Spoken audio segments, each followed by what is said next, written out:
Boa noite, irmãos. Uma alegria para mim estar aqui. Eu gostaria de, em primeiro lugar, agradecer a equipe do Ministério Fiel e também os irmãos em Cristo aqui de São Luís pela receptividade, pelo amor com que sempre tratam os servos e ministros da palavra.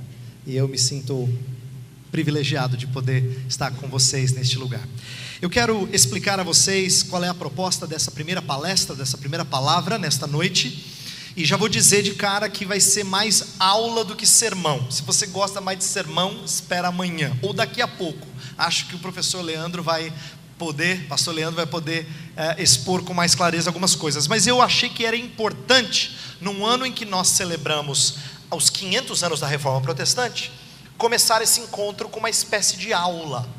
Então, eu quero aqui caminhar com vocês em alguns tópicos que são simples, mas ao mesmo tempo importantes para nós entendermos a Reforma Protestante de uma maneira bem introdutória, é verdade, mas usando os famosos slogans ou lemas, né? Os 5 solas, como já foi mencionado aqui, e eu vou trabalhar com eles. Mas antes vamos falar com Deus, vamos orar mais uma vez e depois eu inicio essa palestra. Pai Santo, nós estamos aqui com o privilégio de relembrar a fidelidade de servos teus no passado, quando descobriram verdades na tua santa palavra. E nós pedimos que o resultado disso não seja a celebração desses servos, mas amor maior pelo Senhor. Pedimos que o teu povo se encante cada vez mais com a verdade presente na tua escritura, no teu escrito sagrado, e sejam anunciadores dessa palavra por todo o canto dessa terra. Pedimos a tua bênção sobre esta palestra e pedimos que tu nos conduzas a refletir histórica e teologicamente sobre coisas que dizem respeito à tua igreja. Oramos em nome de Cristo, amém.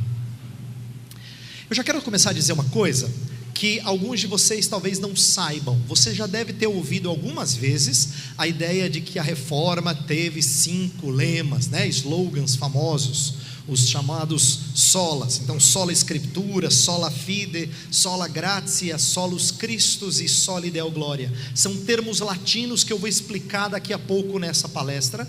Mas eu quero começar dizendo que esses slogans são uma coisa recente. Eles não eram lemas da época da reforma. Na verdade, eles são uma espécie de estruturação pedagógica que surgiu pouco mais de 50 anos atrás. Mas a gente fala como se fosse uma coisa assim tão conhecida e tão comum que parece que os nossos parceiros de 100 anos atrás falavam, então, 5 solas. E você dizia, é verdade, os 5 solas. Não é bem assim. Na verdade, tudo aquilo que eu vou falar nessa noite, dentro desses slogans, eram conhecidos, eram propagados naquela época, mas eles viraram uma espécie de resumo de algumas ênfases típicas da Reforma Protestante. Então, assim, surgiram diferentes estruturações. Por exemplo, na época da Reforma já tinha Philippe Melanchthon, que era o grande sucessor de Martinho Lutero, que usou expressões como sola fide, sola gratia. Então, 2 delas pelo menos aparecem lá, mas a gente não tem as 5 até muito recentemente, não é? No entanto, eu não quero desprezar ao trazer essa informação. Eu quero dizer a você que, embora você não encontre esses temas como nós os conhecemos lá atrás, eles viram um bom resumo de ênfases-chave do movimento protestante em oposição ao ensino da Igreja Católica Romana. Então, o que eu quero fazer nessa noite é uma proposta de um princípio organizador dos 5 solas, porque se pastor Leandro e eu vamos expor esses 5 slogans nos próximos 2 dias, né, hoje e amanhã, então eu gostaria nessa primeira palestra de fazer algo que fosse introdutório, mas eu queria amarrar num tema só. A minha proposta é de que o conceito de autoridade da igreja estava em jogo no início da reforma, e num certo sentido ele resume algumas das coisas que nos são ensinadas nesses 5 slogans, tá? Nesses 5 lemas famosos. Então, o princípio organizador, e esse é o título que eu dei para essa palestra, é reconceituando a autoridade da igreja. eu quero que a gente entenda pelas lentes desses 5 lemas, como é que a igreja foi vista de uma forma um pouco diferente, mas na verdade voltando a princípios que tinham sido esquecidos. Então, a autoridade da igreja existe, ela é real, mas ela é uma autoridade que não é intrínseca à igreja. Tem vezes que ela perde, porque ela é derivada de quem tem autoridade em si mesmo. Então a gente vai falar por exemplo, de autoridade que é do Senhor, é derivada da palavra do Senhor, ou da salvação que nós temos em Cristo. Todas essas expressões de autoridade têm a ver com os 5 solas. Então, quando a reforma eclodiu, quando ela surgiu, no século XVI, a gente pode dizer que houve um rompimento com algumas autoridades conflitantes. Por exemplo, uma das coisas que os reformadores fizeram foi romper com o peso que a tradição oral tinha em relação às escrituras. Autoridades conflitantes. Mas houve também resgate de uma autoridade dita infalível, a escritura sagrada. Houve também continuidade de autoridades secundárias, por exemplo, os pais da igreja, que foram chamados como uma espécie de resgate. Então, eu quero trabalhar nos próximos minutos essa ideia dos 5 solas à luz do conceito de autoridade da igreja. Então, eu tenho o seguinte esboço da palestra: 3 pontos maiores, e eu vou colocar vários subpontos. Então, se você acompanhar aí no slide, vai ficar mais fácil para você saber onde é que eu estou no decorrer dessa aula, tá? Então, os 3 pontos da palestra dessa noite. Primeiro, Lutero e Calvino sobre a autoridade da igreja. Então, primeiro eu quero mostrar como os 2 reformadores mais renomados trabalharam na mesma época, inclusive no mesmo ano, publicando sobre um tema de autoridade que a tradição da igreja tinha em relação ao ensino bíblico. Então, Lutero publicou um livro chamado Sobre os Concílios e a Igreja, e Calvino escreveu uma famosa resposta ao cardeal Sadoleto. E ambos livros trabalham com a ideia da autoridade da igreja em relação ao ensino bíblico. Então eu vou trabalhar nessa primeira parte um pouco do que esses 2 reformadores disseram sobre a autoridade da igreja, tá? Segunda parte da nossa palestra é uma olhada rápida num exemplo bíblico semelhante à reforma protestante. E eu quero pegar a reforma do rei Josias, tá? Na verdade, nós não vamos estudar esse texto delongadamente, eu não tenho condições de expor aqui os 2 capítulos, mas eu quero mostrar como, em aspectos muito curiosos, as propostas de reforma de Josias eram bem semelhantes àquilo que os reformadores estavam propondo, mostrando que o que eles estavam propondo não era uma inovação, na verdade era um resgate de uma coisa que já tinha sido feita há milênios atrás, porque entre Josias e reforma protestante é chão, hein? Não é? Mas aqui há um certo resgate de princípios bíblicos. Então eu quero olhar a história da reforma sob o rei Josias, levantando aspectos que eu poderia chamar de paradigmáticos. Estabelecem um paradigma, para qualquer reconceituação da autoridade da igreja. E por último, aí nós vamos entrar nos 5 solas. Eu quero mostrar o impacto dessa mudança do entendimento da igreja, do entendimento de autoridade da igreja sobre os lemas da reforma. E aí a gente vai concluir. Então essas são as 3 partes da palestra. Então à medida que eu vou falando, vai acompanhando o slide para você perceber em que ponto nós estamos, porque cada uma dessas 3 partes tem subpontos. Então é para facilitar o seu acompanhamento, não é difícil em termos de conceito, mas é para você saber onde é que nós estamos nessa ordem de assuntos, tá bom? Então vamos começar com o que Lutero, Martinho Lutero e João Calvino disseram sobre a autoridade da igreja. E eu quero começar falando de qual era o contexto romano, isto é, o contexto da igreja católica apostólica romana, no final da Idade Média, que proporcionou uma reação da reforma protestante, e especificamente o contexto dos 2 livros, o de Lutero e o de Calvino. Então olha que curioso, quando Lutero estava já maduro e vamos dizer assim, no vigor da sua vida já mais amadurecida, estava nos últimos anos da sua vida, é verdade, mas ainda com vigor e de certa forma já experiente, surgiu um interesse do Papa da época de convocar um concílio na Itália, que é um lugar de muita influência romana, desde aquela época, obviamente já era, para condenar os ensinos luteranos. Mas naquela época, os príncipes germânicos, eles já tinham um pé atrás com essa coisa do que o Papa queria fazer, porque eles sabiam que ia ser um concílio de um lado só. Então eles, receosos com isso, irrequietos, eles acabaram se beneficiando do que Lutero fez. Lutero, ele aproveitou o crescente interesse por um concílio, e ele resolveu examinar como os concílios do passado funcionaram, que autoridade foi atribuída a eles, e se eles eram um instrumento viável para uma nova reforma da igreja. Lembra que o conceito de reforma, ele extrapola a chamada reforma protestante. Então ele estava avaliando se a ideia de convocar um concílio, uma reunião ecumênica no sentido de grande, abrangente, se ela seria interessante para mudanças na igreja. Calvino, o contexto do escrito dele é semelhante, embora mais específico. Quem conhece um pouco da história de Calvino sabe que Calvino era um jovem promissor que teve uma primeira passagem pela cidade de Genebra, e aí ele foi, vamos dizer assim, expulso pelos líderes da cidade. Quando ele foi expulso, em 1538, um cardeal muito oportunista, chamado Jacopo Sadoleto, escreveu uma carta aos governantes de Genebra, tentando fazer com que a cidade de Genebra voltasse à fé católica. E aí, Calvino, que tinha sido chutado, pediram a ele, Genebra pediu a ele, imagina, depois de ter chutado ele, pediu a ele que escrevesse uma resposta a Sadoleto. Depois de muita insistência, Calvino então resolve escrever essa carta, e ele produz então um documento que, junto com Lutero, mostra qual era o conceito de autoridade que a igreja tinha. Bem, falando em autoridade, meu segundo subponto, autoridade de concílios aqui. O que Lutero e Calvino falam então sobre os concílios, sobre os líderes da igreja? Lutero demonstra vários exemplos em que os concílios e os doutores se contradisseram. Essa é uma das coisas que ele faz no livro dele.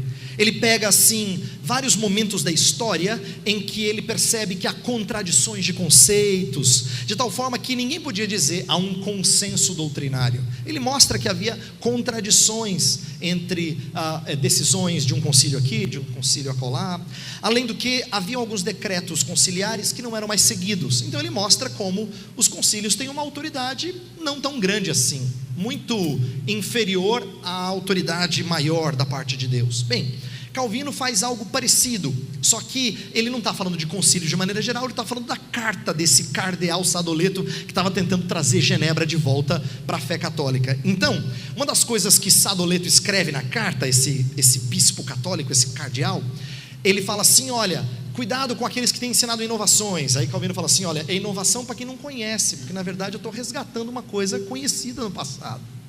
O que Calvino estava defendendo é que quando a gente volta para alguma coisa que não é genuinamente nova, mas que tem fundamento nas escrituras e no ensino de pais anteriores, nós não podemos chamá-la de nova.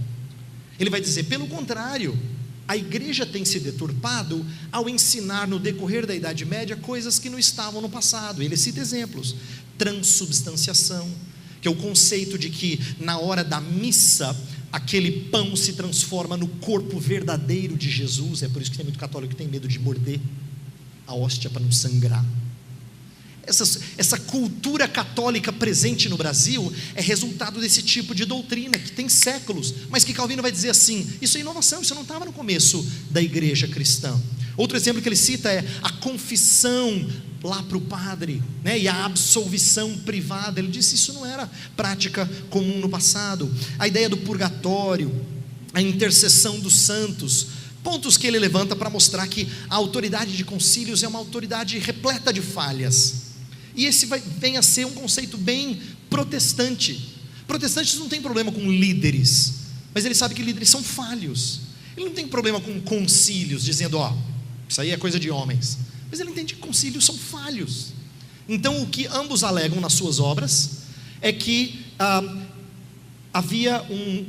deveria haver um cuidado para com a autoridade e o peso que esses concílios tinham. Outro assunto que eles também tratam é a autoridade de oficiais. A autoridade de oficiais. De acordo com Lutero, a decisão de um concílio não é válida porque ela foi feita por certas pessoas. Isso era uma ideia muito comum no catolicismo daquela época. A sucessão apostólica. A ideia de que um bispo tem autoridade porque ele recebeu lá atrás Pedro recebeu de Jesus, e essa autoridade é passada de mão em mão. Então depende da pessoa. E Lutero vai dizer, não, A decisão de concílio não é válida porque foi feita por certas pessoas, ela só é válida se ela estiver em harmonia com a palavra. Nesse sentido, a autoridade de um concílio não difere de um pastor ou de um professor que seja apto. É curioso isso, porque Lutero passa a levantar algo que era muito temeroso para a Igreja Católica Romana na época. Dizer assim que tanto um concílio quanto um pastor fiel à palavra tem o mesmo peso. Mas como assim? Um concílio é um concílio. Lutero vai dizer, não, ambos são servos da palavra. Se a palavra é proferida com fidelidade, está aí a autoridade. Calvino apela para o seu ofício de pastor. Isso é uma coisa curiosa. No seu escrito, ele ainda era muito jovem, cerca de 30 anos. Ele apela para o seu ofício de pastor e doutor para legitimar sua atividade de reforma. Ele quer dizer assim, gente, eu não estou fazendo isso só porque eu sou um crente em Jesus Cristo. E eu não estou fazendo isso porque eu tenho algum tipo de direito de investigação particular das Escrituras, embora essa tenha sido uma ênfase da reforma. Mas ele quer dizer, não, eu tenho um ofício a cumprir. Eu sou mestre da palavra. E como mestre da palavra, como pastor, eu preciso ser um fiel transmissor da mensagem apostólica. Essa é uma coisa muito curiosa, em que os reformadores mudaram o conceito de apostolicidade. Você vê, na época da reforma, antes dos reformadores ensinarem essas coisas, chamar a igreja de apostólica significa que ela tinha recebido o bastão diretamente dos apóstolos. Então, eles falavam de autoridade baseada em sucessão de liderança. Era como se um líder dissesse assim, então agora eu vou passar o bastão de autoridade para você. Aí um pegava, aí no outro século transmitia para outro, e aí ia recebendo até que alguém dissesse assim, não, eu tenho uma ligação direta com os apóstolos lá atrás. O que Calvino vai dizer é que a sucessão que Deus faz que nós tenhamos com o ensino apostólico é uma sucessão de fé, não de pessoas. É por isso que pessoas de famílias diferentes, de raças diferentes, de povos diferentes, são inseridos no povo de Deus e continuam a sucessão apostólica. Por quê? Porque eles ensinavam a doutrina dos apóstolos. Essa é a ideia. Então, os reformadores vão trazer um novo conceito de apostolicidade que tinha se perdido naqueles dias. É a palavra transmitida que dá validade ao ofício, Calvino diria, e não o ofício que dá autoridade à palavra. Outro subponto é a autoridade subordinada às Escrituras. Eu já falei sobre isso, mas eu quero explorar um pouquinho mais.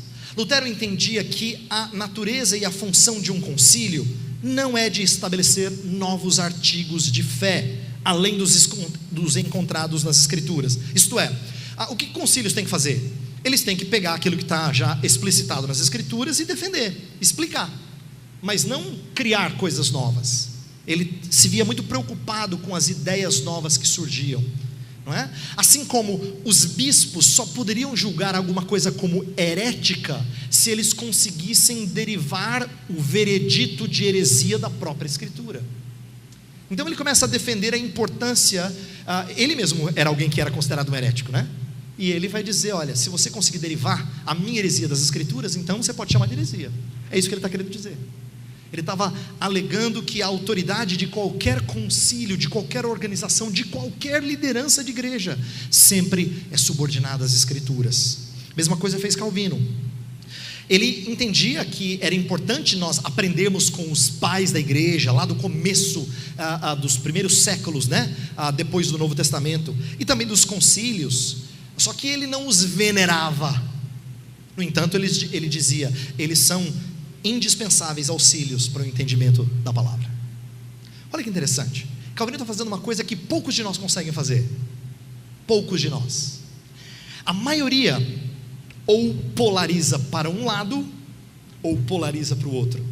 Ou a gente tem uma veneração exagerada por um autor que a gente gosta, ou por um pregador que a gente ouve, ou a gente diz, não, meu negócio é só as Escrituras.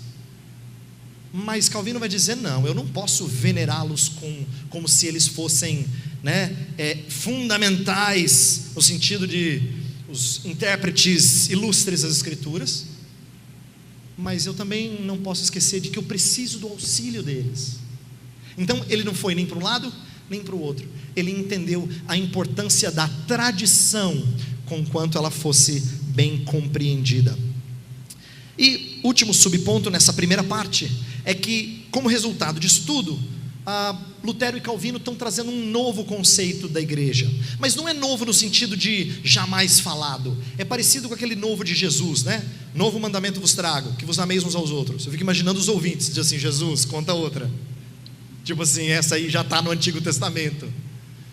Mas ele estava trazendo novo porque ele estava apresentando de forma nova, não era nova de descontinuidade com o que já havia sido revelado, era novo no sentido de ser renovado, de ser entendido de forma mais clara, e com mais fulgor e mais nitidez, mas não totalmente diferente. É isso que eles estavam fazendo. O novo conceito de igreja não é dizer assim: pessoal, vamos inventar a roda. Eles não estavam inventando a roda, eles estavam resgatando algumas coisas. Então, por exemplo, olha que interessante, Lutero era acusado de ter um conceito muito assim etéreo, muito idealista de igreja. Para quem gosta de filosofia, diziam que ele tinha uma eclesiologia platônica. Gosta aqui de filosofia, né? Uma eclesiologia platônica. Por quê? Porque ele falava muito da justificação pela fé, que é algo que você não consegue, não é palpável, não é? A fé é invisível. Falava muito da igreja invisível. E aí, para se defender dessa acusação, ele vai dizer assim: não, peraí, é verdade que eu falo da justificação pela fé, ela é importante na minha pregação. É verdade que eu falo da igreja invisível. O que é esse conceito? É a ideia da igreja que só Deus vê. Eu não vejo, mas Deus sabe quem realmente é dele. Essa é a ideia de igreja invisível. Mas o que Lutero vai dizer? Ele diz: não, peraí, nós temos sinais bem visíveis da igreja. Quer ver? Quando é que você enxerga a igreja? Quando você vê uma assembleia de santos. E por santos ele não quer dizer gente perfeita, ele quer dizer gente perdoada, né? Gente perdoada. Quando você vê pregação da palavra, que ele considerava a evidência mais clara da presença da igreja.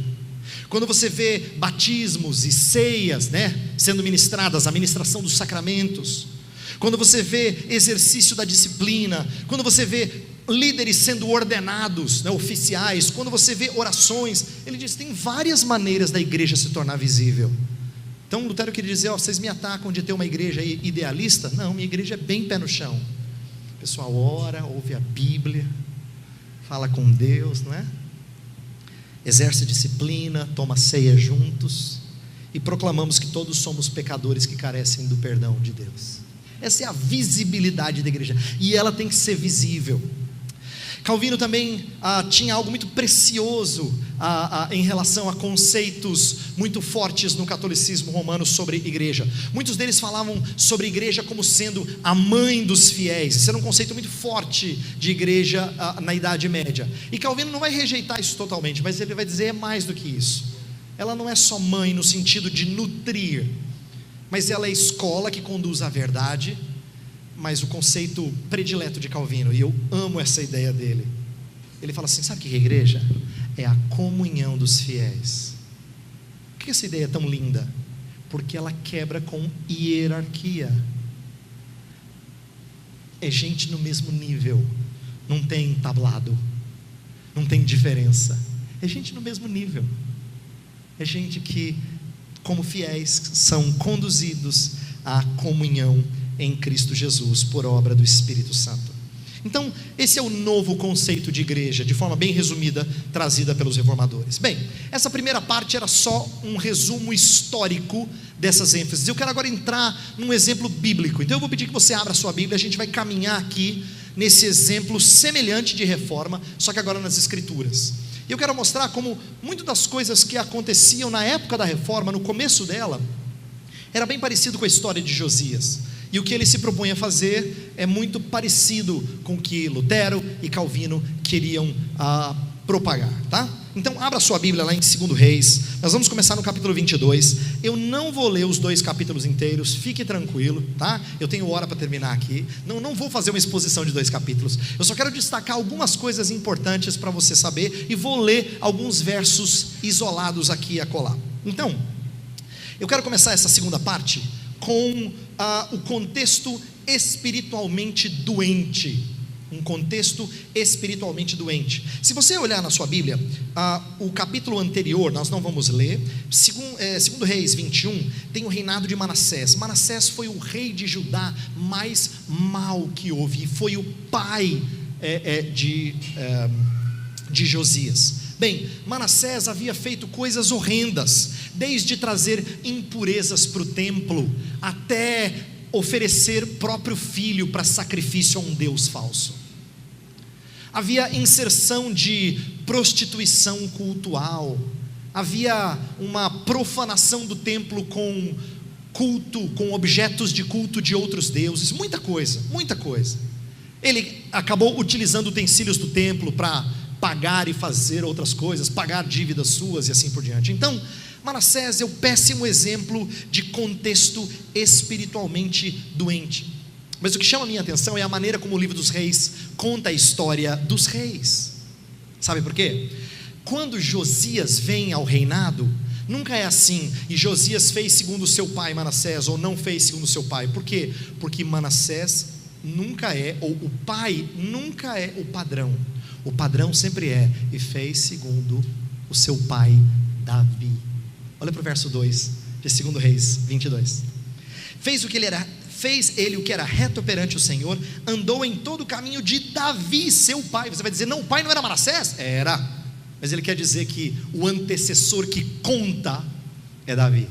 Davi é o padrão de rei íntegro, com todos os pecados dele que nós conhecemos, mas o padrão de alguém que se alia ao Senhor e depende do Senhor, que os outros reis deveriam demonstrar.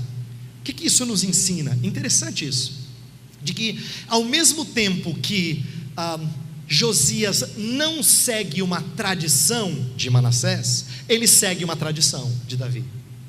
A reforma fez isso. A reforma sabia não seguir uma tradição, mas seguir outra tradição, e não desprezar tradição como um todo. Estou dizendo isso porque se você é evangélico há algum tempo, é possível que tradição seja uma daquelas palavras que arrepie você. Fala assim, então, como diz a tradição, aí você até assim, range, né, de medo. O que vem por aí? Mas os reformadores não eram assim. Veja, como é que eles olhavam para a igreja anterior a eles, a igreja da Idade Média, a igreja dos pais e assim por diante? Eles entendiam que o que era para ser desprezado era um tipo de tradição que valorizava a interpretação das escrituras, uma espécie de fonte distinta de revelação, melhor dizendo, fonte distinta de revelação, onde a Bíblia era silente, a tradição deveria opinar. Então, a tradição acabava tendo autoridade paralela. É assim, isso a Bíblia não falou, mas a igreja diz, 3 pontinhos. Esse tipo de tradição é aquilo que os reformadores negaram. Mas eles não negaram a importância da interpretação das escrituras feita pela igreja ao longo dos séculos. Tanto é que eles tinham o maior prazer em conectar com homens do passado e dizer assim, olha o que nós estamos ensinando não é novo, veja o que disse o fulano, o ciclano, o beltrano, quer dizer, conectar com a boa tradição. Então, se você já ouviu, ou se você é do tipo que quando alguém cita um nome, tipo assim, como disse João Calvino, você fala assim, meu querido, eu quero ouvir da Bíblia, para de falar de João Calvino, ou de Martinho Lutero, quem quer que seja. Cuidado para não ser alguém avesso à boa tradição, ok? Nós não temos que nos apegar à tradição só pelo amor à tradição, claro que não, mas rejeitar tudo é ir para as escrituras como se a gente não precisasse de auxílio. Isso não é bom. Uma das coisas que a gente aprende com os reformadores é a importância de nós ficarmos nos ombros de gigantes que nos antecederam. Eu não vou para as escrituras sozinho, eu vou sendo ajudado por muitos outros homens do passado que conheceram esse livro, estudaram esse livro, e eu quero aprender com eles. Então, num certo sentido, Josias preserva a boa tradição. Mas vamos para um segundo subponto aqui. Olha como existe um resgate do livro da lei, que é a palavra de Deus, né? No capítulo 22, versos 8 a 10, acompanhe a minha leitura, por favor. 22, de 8 a 10 diz assim: Então disse o sumo sacerdote Ilquias ao escrivão Safã: Achei o livro da lei na casa do Senhor. E Uquias entregou o livro a Safã e este o leu. Então o escrivão Safã veio ter com o rei e lhe deu relatório dizendo: teus servos contaram o dinheiro que se achou na casa e o entregaram nas mãos dos que dirigem a obra e tem a seu cargo a casa do Senhor. Relatou mais o escrivão Safã ao rei dizendo: o sacerdote Uquias me entregou um livro. E Safã o leu diante do rei. A gente lê essa história, e embora você conheça, se você já é cristão há um tempo, já leu as escrituras, você já ouviu sobre essa história, a gente perde de vista o que estava acontecendo naquela época. As pessoas não tinham livraria evangélica para comprar sua Bíblia individual, não é? A cópia do livro da lei era provavelmente uma coisa raríssima. Talvez tivesse só uma ali no templo. E por causa dos dias de Manassés, de ter desprezado totalmente a leitura da lei, esse livro ficou escondido em algum pacote, sei lá, alguma biblioteca, algum monte de rolos, alguma coisa assim. E aí alguém acha e fala assim: uau, você já leu esse livro? Ele fala sobre a gente. E o livro da lei estava sendo lido, e isso levou as pessoas a redescobrir algo extraordinário. O que parece surpreendente para alguns de vocês não é tão surpreendente assim. Eu vou dizer, quando alguém que já está na igreja há algum tempo começa a ter as escrituras explicadas por um mestre fiel, essa pessoa diz assim: ó, estou conhecendo a Bíblia como eu nunca conheci, achei o livro da lei. É verdade, é uma descoberta. É como se ele estivesse entendendo esse livro pela primeira vez. Diz assim: por que não me disseram antes que era isso? Não é? Esse tipo de descoberta é fascinante, mas ele provoca muitas coisas. E eu quero dizer que o que Josias está fazendo ali, o que ocorre nos dias de Josias, é semelhante ao que ocorre nos dias dos reformadores. Havia um lema muito usado pelo movimento humanista em outras áreas do saber, como a filosofia, teologia, que era de volta às fontes. Em latim é ad fontes, de volta às fontes. O que eles queriam dizer? Era parar de estudar livros que falavam sobre. Vamos ler o material primário. Em vez de ler os que falam sobre, vamos ler o que está lá na fonte. Vamos voltar para o original. E no contexto teológico, isso significou voltar para as escrituras e estudá-la com mais afinco. Um impulso linguístico que iria entender o texto conforme o original hebraico ou o original grego, para entender mais profundamente o texto. Ao invés de usar comentaristas, o que na época eram chamados de glossas, agora eles queriam conhecer o próprio texto e se encantar com ele. Então, num certo sentido, o resgate do livro que aconteceu nos dias de Josias é o que acontece na Reforma Protestante, um resgate do livro. Um terceiro subponto é a submissão à palavra. Olha só o resultado disso. Se você pensa assim que eles fizeram festa quando leram o livro, ei, não pense que fizeram festa.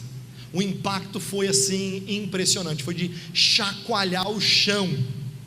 Olha só, verso 11 até o verso 13 de 2 Reis 22.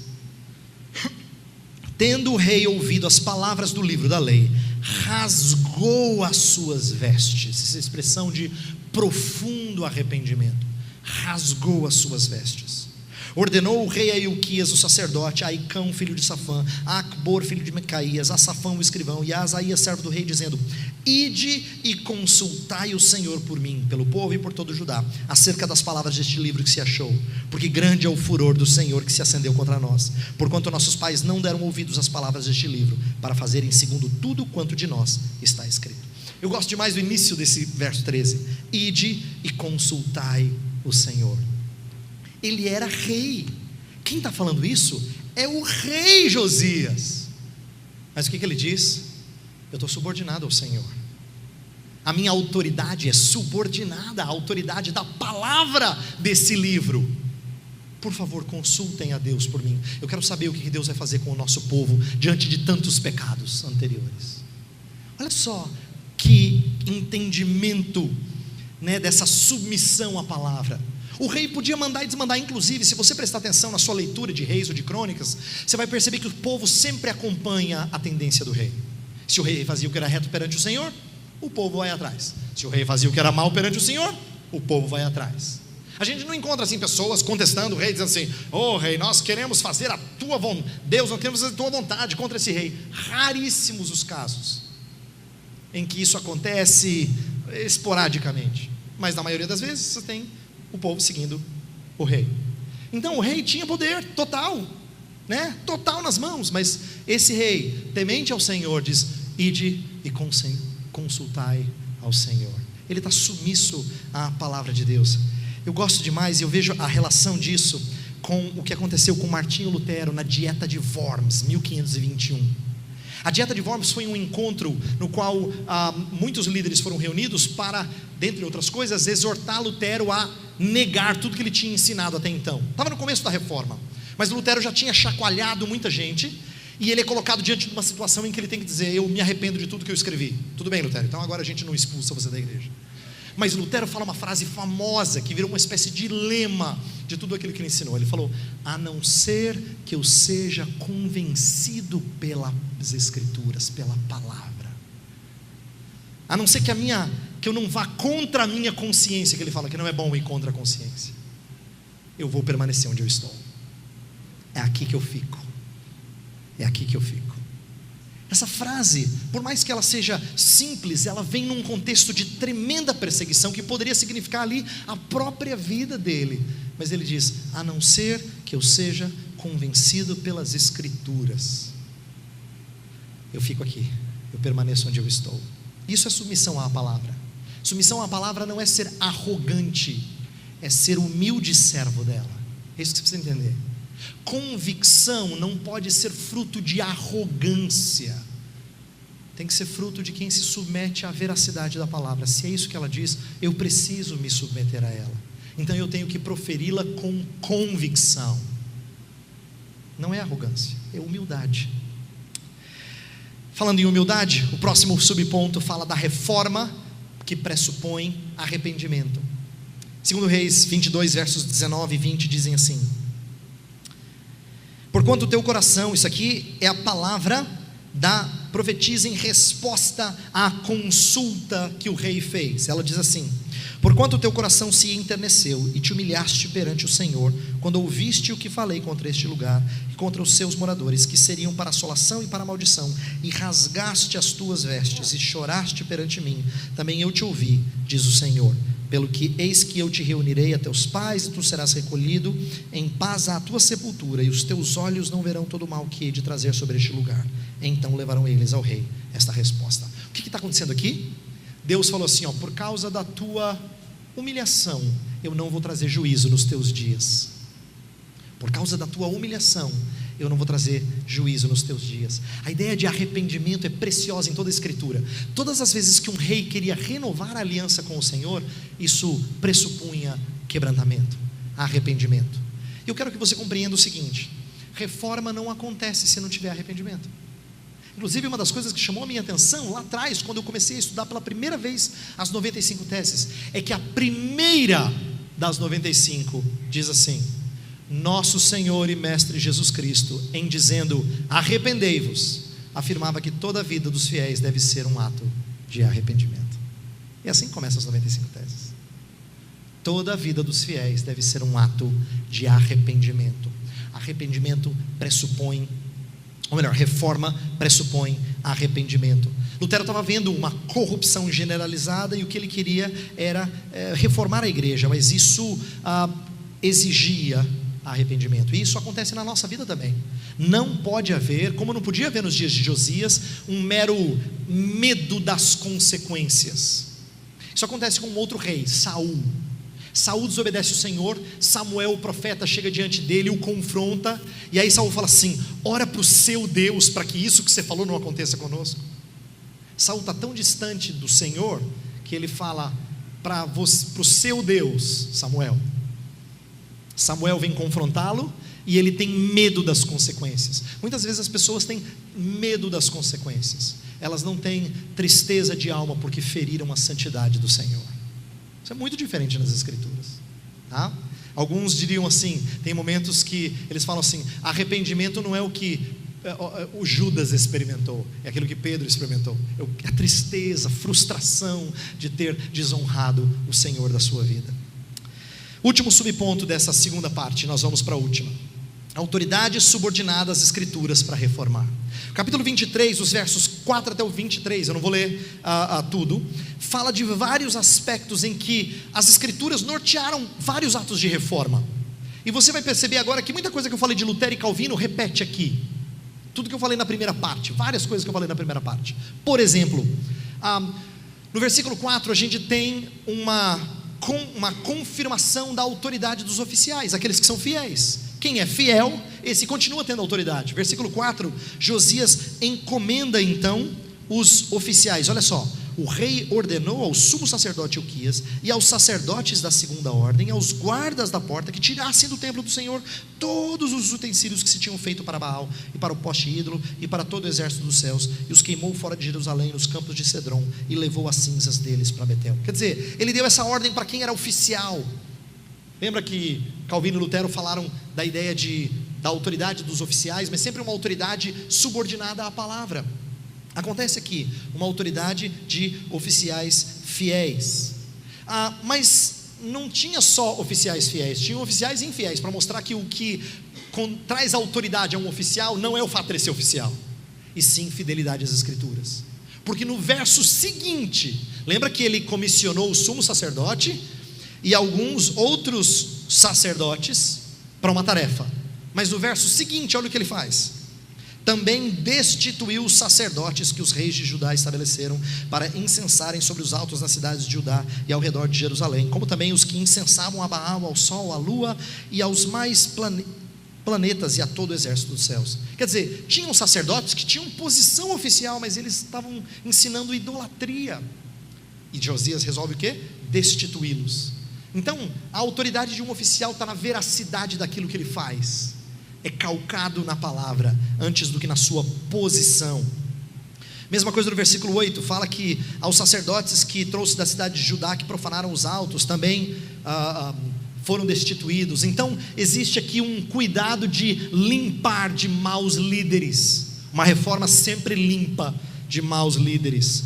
Existe também uma quebra de tradições ruins, e preservação de boas tradições. Quer ver? Versículo 13: o rei profanou também os altos que estavam defronte de Jerusalém, à mão direita do monte da destruição, os quais edificara Salomão, rei de Israel, para Astarote, abominação dos sidônios, e para Quemos, abominação dos moabitas, e para Milcom, abominação dos filhos de Amon. Quer dizer, tinha ali um monumento feito por Salomão, estamos falando de 300 anos antes, que permaneceu, ninguém mexeu. Por quê? Foi o rei Salomão que fez. Ele quebra, destrói, isso não faz bem a um povo idólatra.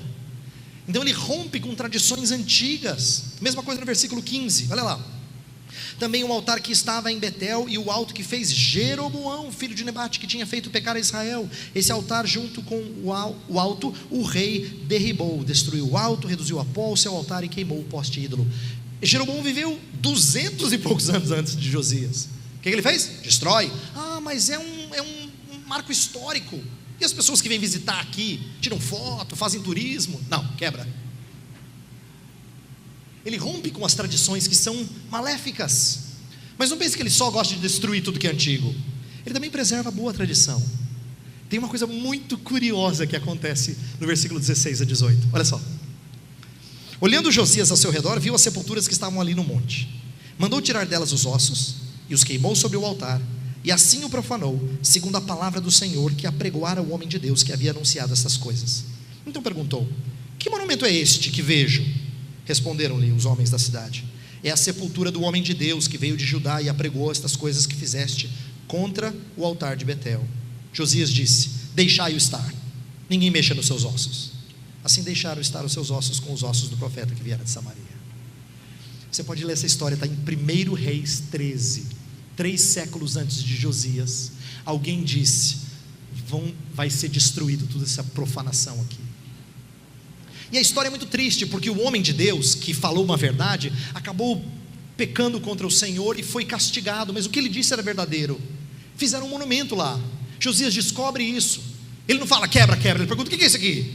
Esse foi o homem de Deus que há muito tempo atrás profetizou o que o Senhor está fazendo, rei. Deixa então, é para a gente lembrar. que quando Deus fala que vai fazer, Ele faz. Ele preserva a boa tradição. Curioso isso. Ele quebra algumas coisas, as outras Ele preserva. Ele não é contra tudo. Ele não é radical para quebrar com todo tipo de tradição. E para fechar esse subponto, existe uma centralidade da cruz. Versículos 21 a 23, ele celebra a Páscoa. E é porque a Páscoa era o centro da mensagem. Uma das coisas mais preciosas que a Reforma fez foi resgatar a centralidade do Evangelho de Cristo na cruz do Calvário. Josias faz isso. Grandes reformadores de Judá, como Ezequias e Josias, celebram grandes Páscoas, porque elas eram festividades que traziam sentido a um povo remido, a um povo perdoado. É assim com a centralidade da cruz.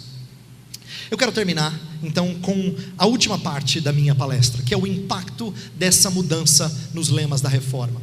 Então a gente viu como Martinho Lutero e João Calvino questionaram alguns conceitos de autoridade da igreja e trouxeram uma nova leitura, não nova de diferente, mas nova de mais clara, em conexão com coisas do passado, mas uma releitura do conceito de autoridade da igreja. E a gente vê que isso não é uma novidade. Lutero e Calvino não estão inventando uma coisa do zero. Josias já tinha feito isso milênios antes, em que ele quebrou com várias coisas do passado, mas preservou o que era bom, e a sua autoridade era uma autoridade subordinada à palavra. Então o que eu quero fazer nesses últimos minutos e o que isso tem a ver com os solas? Como é que isso impacta os 5 solas da Reforma? Tá? Como é que o conceito de autoridade da igreja impacta? Então eu quero ir um por um, vou resumir brevemente o que ele significa. Nós não vou falar muito sobre ele, porque nós vamos expor um por um nas próximas mensagens, mas eu quero brevemente mostrar a conexão disso com o conceito de autoridade da igreja. Então primeiro, sola scriptura. Esse é o fundamento da autoridade da igreja. Eu já falei bastante disso, mas eu quero reforçar. O que os reformadores estavam querendo enfatizar, que foi resumido nesse lema, é que a tradição da igreja, aquilo que a igreja trazia como ensino, como se fosse complementar as escrituras onde elas eram silentes, não deveria acontecer. Por quê? Porque o único intérprete oficial das escrituras é a própria escritura. Esse foi um dos lemas hermenêuticos da Reforma. A escritura interpreta a escritura. Você não entendeu uma parte? Vai ler o resto, que vai te ajudar a entender. Você não pede ajuda para os universitários, embora eles possam ajudar, né? Você vai pedir ajuda para a própria escritura. A escritura interpreta a escritura, ela torna a escritura mais clara. Aquilo que é mais obscuro num lugar é esclarecido em outro lugar. Esse foi um lema da hermenêutica, da interpretação da Reforma protestante. Ela é a sua melhor intérprete. E que aplicação isso tem para nós? Eu quero agora fazer aplicações de cada um desses solas. Veja só, a igreja só tem autoridade de determinar um caminho a seguir sobre o que acontece dentro dela ou ao seu redor, quando ela está calcada nas escrituras. Na igreja não tem lugar para achismo, né? Ou para quaisquer regras que não sejam extraídas explicitamente das escrituras ou deduzidas claramente das escrituras. Então, se alguma coisa não está claro nas escrituras, que não está explícito ou não pode ser deduzido com muita clareza, a gente tem que tomar cuidado para não transformar isso em lei. A gente chama isso de sabedoria. Deixa eu explicar. Tem certas questões que às vezes nós enfrentamos que a gente gostaria de uma resposta à la lei, estilo regra, né? Decreto imperial. Eu vou fazer perguntas que vocês vão começar a pensar assim: ah, é verdade, fulano já fez, eu já fiz. Quer ver? Crente pode fazer tatuagem, pastor? Mulher pode trabalhar fora ou deve ficar em casa cuidando dos filhos? Há coerência entre cristianismo e certas posições políticas? É recomendável cantar apenas textos bíblicos? Por que eu estou fazendo essas perguntas? Cada uma delas não tem uma resposta do tipo assim: é claro, já leu 2 Coríntios? Não é assim. Tem muita coisa que nós temos dúvida, que você às vezes não consegue dizer explicitamente, está nas escrituras isso, ou você consegue derivar e é óbvio que a resposta é esta. Às vezes tem conceito que a gente diz assim: olha, pelo que eu conheço das escrituras, eu julgo que seja mais sábio esse caminho.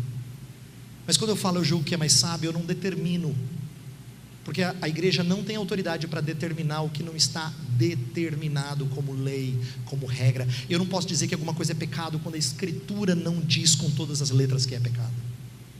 Isso é uma coisa que a gente precisa aprender, porque nós estamos num tempo em que parece que a gente é evangélico, que a gente é protestante, mas está cheio de igreja com regra que vai além das escrituras. Está cheio. Mas isso é usurpar a autoridade, estar debaixo, subordinado à autoridade das escrituras, crer no sola escritura e dizer: eu só posso dizer que uma coisa é pecaminosa se as escrituras me dizem que é pecaminosa, senão eu vou dizer a partir de sabedoria que eu tenho aprendido. Eu tenho deduzido isso das escrituras, mas eu digo com muito temor. Há vários aspectos do ministério pastoral que pastores compartilham, mas eles não têm autoridade para dizer: você está errado. Eles dizem: olha, eu tenho inclinação para esse conceito. Esse tipo de humildade deveria ser entendida como sola escritura. Eu só posso afirmar que alguma coisa é de fato santa ou pecaminosa, recomendável ou não, se as escrituras me dizem com todas as letras, ou se eu deduzo claramente dela. Segundo dos solas, sola fide. Se sola escritura é o fundamento da autoridade da igreja, é o que está, no alicerce, sola fide é o instrumento da autoridade da igreja. É um instrumento da autoridade da igreja. Por quê? Porque agora o que importa não é a justiça própria, não são as suas boas obras, mas as obras redentoras de Cristo apropriadas pela fé. É verdade que o catolicismo romano também falava da obra de Cristo. É claro, não pense que o católico fala assim: não, vocês protestantes creem que Jesus salva, a gente crê que as nossas obras. Não, nenhum católico defende isso. E não defendia também. Ele tentava, pelo menos parecia tentar, honrar a Cristo. Mas eu quero que você entenda que a diferença que os reformadores estavam propondo em relação ao ensino católico romano não é mera semântica. Veja por quê. Deixa eu fazer uma pergunta que pode ajudar você a compreender. Como é que você gostaria de ser avaliado por Deus e pelos homens? Pela quantidade de justiça divina que há em você, ou pela justiça divina atribuída a você? Como é que você gostaria que as pessoas te vissem? Pelo que você é em Cristo, ou por quão santo você é aqui dentro? Se você for honesto, você vai dizer: pelo que eu sou em Cristo, pastor. Porque se eles soubessem o que acontece aqui dentro, eu ia ficar com uma vergonha. Então, como é que você quer ser julgado? Pelos homens e por Deus? Pela justiça que há dentro de você, ou pela justiça que é atribuída a você, creditada a você? É isso que os reformadores queriam dizer quando eles falavam assim: gente, é só fé mesmo, é só fé para a gente se apropriar da justiça de Cristo. Agora veja por que isso é importante para a autoridade da igreja. Por que você, e agora você, eu vou dizer, na verdade vamos falar no plural, por que vocês se apresentam diante de Deus todo domingo lá, ousados que são, para louvar o santo, santo, santo, se vocês viveram uma semana pífia de vida cristã? Como é que você tem coragem? Você já viu os homens de Deus, quando eles se apresentavam diante de Deus, o que acontecia? Eles não falavam assim: Senhor, tudo bem, que prazer. Não, ninguém falava assim. Todo mundo queria morrer, fugir, sumir, enfiar a cabeça no buraco. Ai de mim, estou perdido. Sempre era um clamor desse tipo: vou morrer. Sempre era assim. Porque quando eles se deparavam com a santidade de Deus, isto lhes incomodava. Mas diante desse incômodo, como é que eles ainda assim se apresentavam diante de Deus? Porque Deus os recebia, não baseado na justiça deles, mas na justiça do próprio Deus. Sabe por que você tem a coragem, a empáfia de todo domingo ir lá cantar louvores a Deus, como se você fosse leal ao Senhor? É porque Deus não te considera segundo as suas próprias justiças, mas segundo as suas muitas misericórdias. Terceiro ponto, sola gratia. Se o primeiro se sola escritura é o fundamento da autoridade da igreja, e sola fide é o instrumento da autoridade da igreja, eu diria que a sola gratia é a beleza ou a doçura da autoridade da igreja. Isso aqui é muito legal, porque a autoridade da igreja não é uma autoridade assim, sisuda, brava. Não, é uma autoridade graciosa.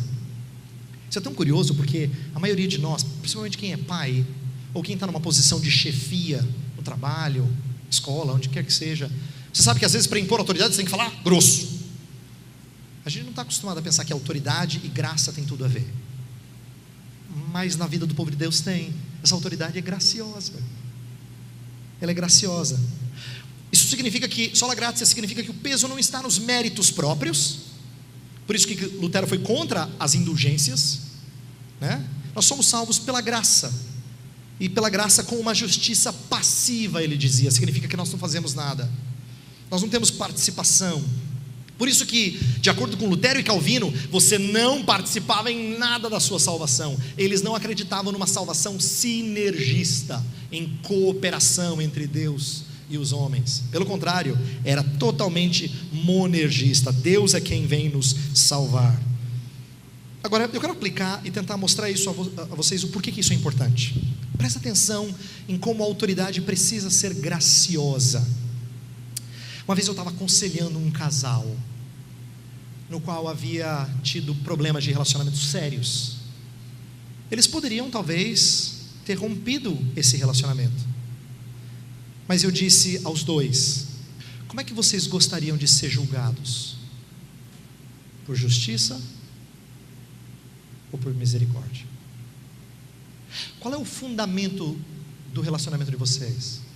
O que norteia o relacionamento de vocês? É justiça? Se é justiça, então a gente vai jogar na cara. É assim que um casal que se relaciona em justiça faz. Justiça, ela é cega, ela é seca, ela lança todos os pecados contra você. Ou você prefere um casamento calcado em misericórdia? Isso muda os nossos relacionamentos, inclusive dentro da igreja. Não só entre um casal, mas dentro da igreja. A autoridade da igreja precisa ser uma autoridade que o fundamento do juízo precisa ser misericórdia, graça. E isso certamente vai tornar a autoridade da igreja algo doce, algo belo. Quarto, solos Christus. Esse é o mediador da autoridade, ou o poder por detrás da autoridade. O peso não está nas pessoas ou nos rituais, isto é, refere-se à confiança que católicos depositavam em Maria, nos santos, mas não só isso, que muitas vezes evangélicos depositam em líderes, em gurus. Não, eles não podem ter esse peso de verdade encarnada. A reforma rompeu com o sacerdotalismo, rompeu com essa ideia de confissão ao padre, confissão auricular, com a eficácia dos sacramentos em si mesmos. Quem é batizado está resolvido, ou coisa do tipo. Não, os reformadores não acreditavam nisso, porque só Cristo é mediador dessa autoridade que a igreja tem. E eu queria agora explicar algo que é muito prático, muito simples, mas que infelizmente nós não fazemos. É impressionante como essa é uma coisa difícil para a maioria dos crentes. A gente não deveria ser uma igreja de hierarquias. Nós não deveríamos pensar que um é maior do que o outro. Você vai dizer: não, eu sei, pastor, somos todos iguais, mas você tem dificuldade, eu tenho também. A gente não fica todo bobo quando alguém importante vem do exterior para pregar. Você fala assim: eu vou lá tirar uma foto com ele.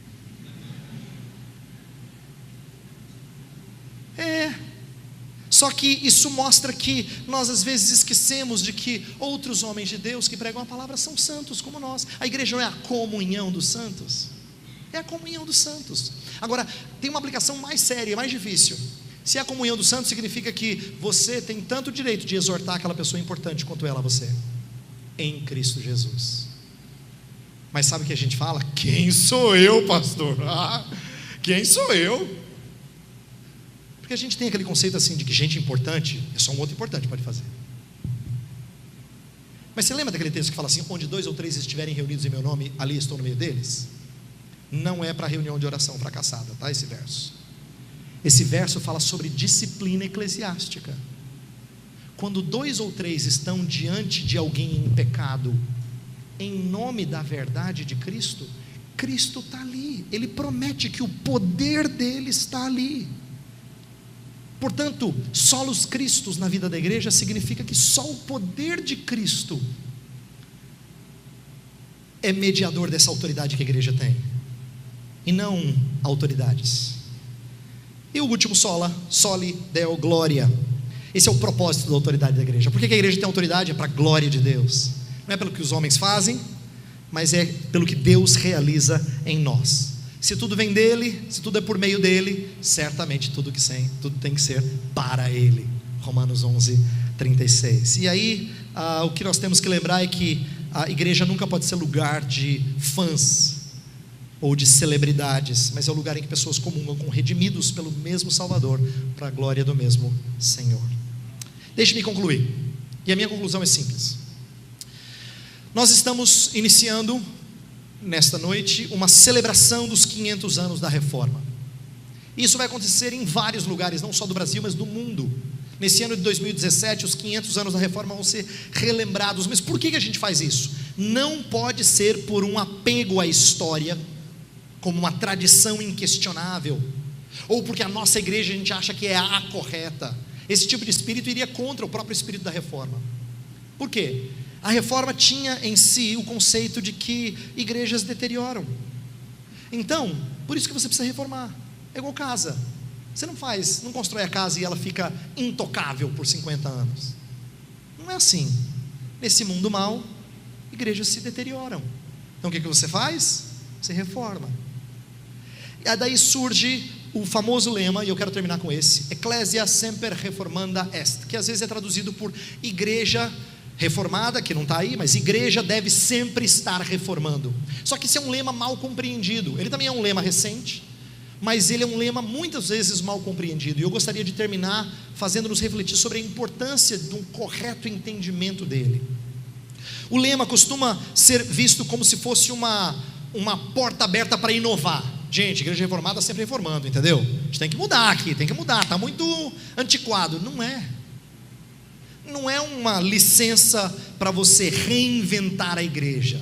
Tem gente que está querendo reinventar a igreja e adequá-la aos tempos modernos. Não é isso. Na verdade, esse lema significa que a gente deve restaurá-la ao seu propósito original. O seu propósito original constantemente é negligenciado num mundo distorcido pelo pecado. Nós precisamos sempre resgatar qual é o propósito de Deus para a igreja. Sabe aquele famoso verso que fala assim: não vos conformeis com este século, mas transformai-vos pela renovação da vossa mente? Então, esse é um verso que não está propondo uma eclesiologia nova a cada geração. Olha, você pegar esse verso para dizer assim: agora nós estamos numa nova geração, nós somos a geração da internet. Isso não significa reinventar a igreja. Pelo contrário, o que nós temos que fazer é, a cada geração, resgatar aquilo que as gerações têm tendência de perder.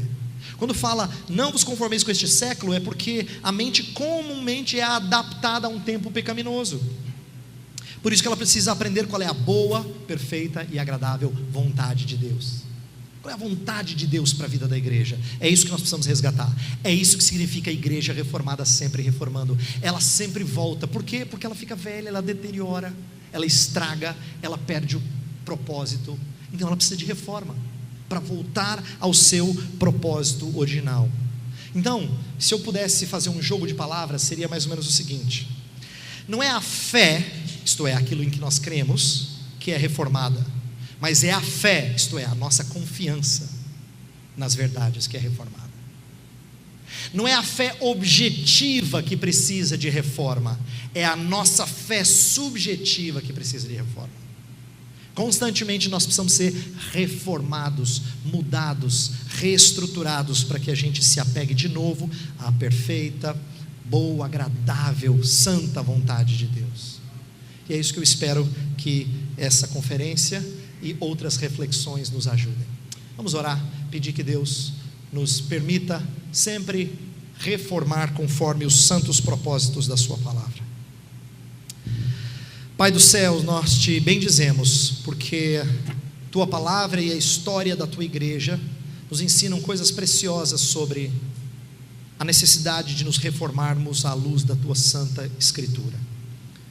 Pedimos que o teu povo reunido aqui nesta noite e amanhã reflitam seriamente sobre certos aspectos, por vezes negligenciados na tua igreja. Dá que aprendamos com homens do passado, não porque nós os veneramos, mas porque eles são auxílios importantes, diria até indispensáveis para o bom entendimento das Escrituras. Mas queremos ser subordinados a ela, e queremos reforma que sempre tenha ela como fundamento, como padrão, como diretriz. Então ensina o teu povo a ter a humildade de mudar o que precisa ser mudado, sempre diante da autoridade que vem do Senhor. Oramos em nome de Cristo. Amém.